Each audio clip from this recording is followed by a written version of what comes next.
పాకిస్తాన్‌లో గుర్తు తెలియని వ్యక్తులు భారత వ్యతిరేకులు లేదా భారత శత్రువులు లేదా భారతదేశంలో తీవ్రవాదాన్ని పెంచి పోషించే వాళ్ళ ప్రాణాలు తీస్తున్నది విన్నాం. అలాగే ఇరాన్‌లో ఇరాన్ పాలకుడు సుదీర్ఘకాలం పాటు ఆ దేశాన్ని పరిపాలించినటువంటి ఖొమైనీకి సంబంధించినటువంటి సైనికాధికారి సులేమానా దగ్గర నుంచి హమాస్ చీఫ్ హనియే దాకా ఇరాన్‌లో ఖొమైనీ సమక్షంలోనే లేపేసినటువంటి ఇజ్రాయెల్ యొక్క తెంపరితనం చూసాం.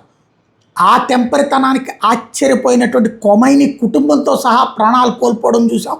మొర్తజా ఖొమైనీ ఎక్కడున్నాడో తెలియక ఇప్పటికీ తిప్పలు పడుతున్నటువంటి ఐఆర్జీసీ పెజెష్కియాన్ ఇరాన్ ప్రజల వ్యవహారం చూస్తున్నాం. అక్కడ ఇప్పుడు గుర్తు తెలియని వ్యక్తులు ఉన్నట్టుండి చేస్తున్నటువంటి అటాక్స్తో పెద్ద చర్చ జరుగుతోంది. ఐఆర్జీసీ చీఫ్ ఇస్మాయిల్ మస్రీ తాజాగా ప్రాణాలు కోల్పోయాడు. ఐఆర్జీసీ అంటే ఇస్లామిక్ రెవల్యూషనరీ గార్డ్ కార్ప్స్, అది ఇరాన్ రెవల్యూషనరీ గార్డ్ కార్ప్స్ అని కవర్ చేస్తుంటుంది.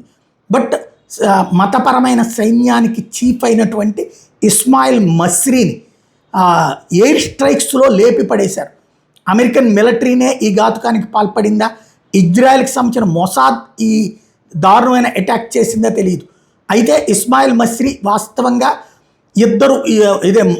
ఐదుగురు ఇజ్రాయలీ చిల్డ్రన్ని చంపి ఆ శవాల మధ్యన కూర్చుని ఫోటోలు కూడా తీసినటువంటి దుర్మార్గ చర్యకి పాల్పడ్డాడు.